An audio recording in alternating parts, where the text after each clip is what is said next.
Mahalagang magawa mo ito sa iyong video, long form man or short video.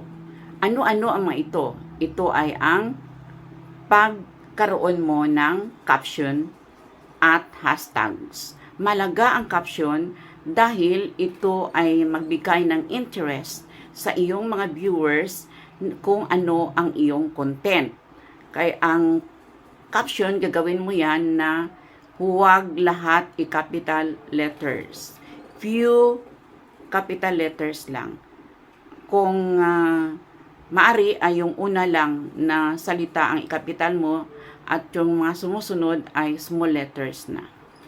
Ang dahilan niyan ay hindi na makaroon ng assessment o hindi na talaga mabigyan ng tamang pag-classify ang iyong video ni Algo kapag lahat ay naka-capital letters.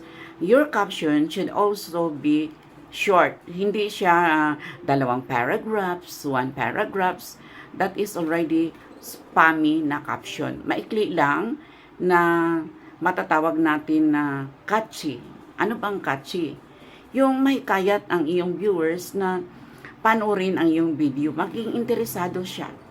Kukunin mo ang kanyang attention. It will be an attention grabbing for your viewers ang paggawa ng caption. Ikalawa ay ang hashtags. Ang hashtags ay dapat 3 lang o 5 bawat araw. Iwasan ang paggamit ng viral or trending na hashtags na hindi naman totoo na naganap yan sa iyong video. Ganun din ang FYP o mga iba pa na hindi naman related tugma sa iyong content. At ito ay dapat talaga na malaman mo na may 2 uri ng hashtags. Ito ay ang niche hashtags at ang broad hashtags. So, ang broad ay tinatawag din ito na general hashtags. Ang niche ay tungkol talaga sa iyong content. So, ito sa akin ay pwede na ang aking niche na hashtag ay ang isusulat ko na hashtags matatawag na content monetization pointers. O, pwede na yan. Yan ang aking content. Niche hashtag. Ano naman ang pwede kong gawin na broad, I mean malawakan na hashtags? Pwede na content.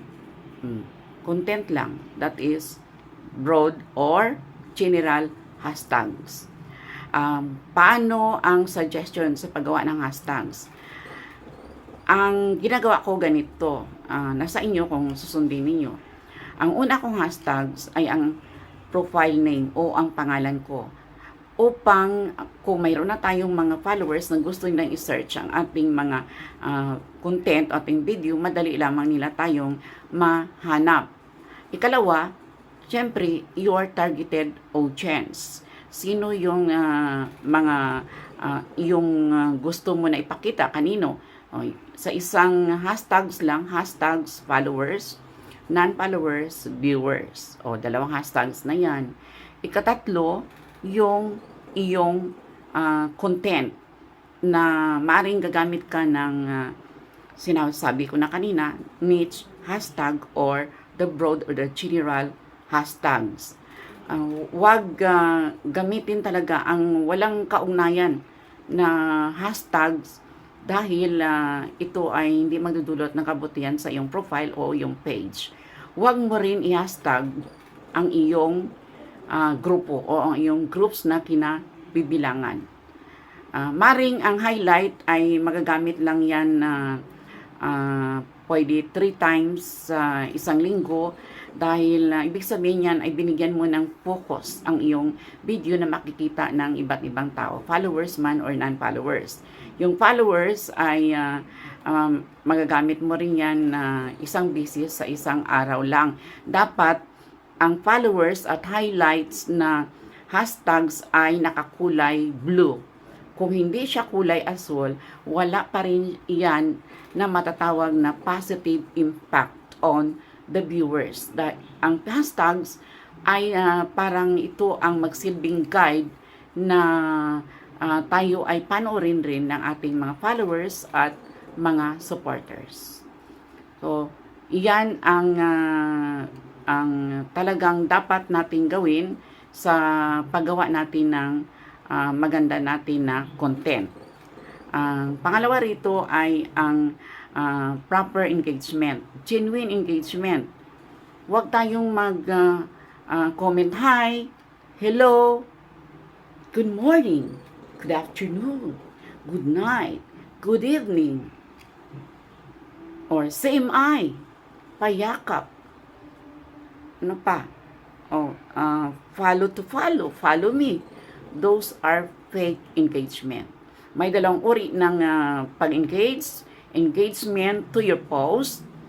Unahin mo muna na mag-engage sa mga commenters sa sarili mong post or sa sarili mong upload bago ka magbisita sa ibang mga creators na kanilang mga video.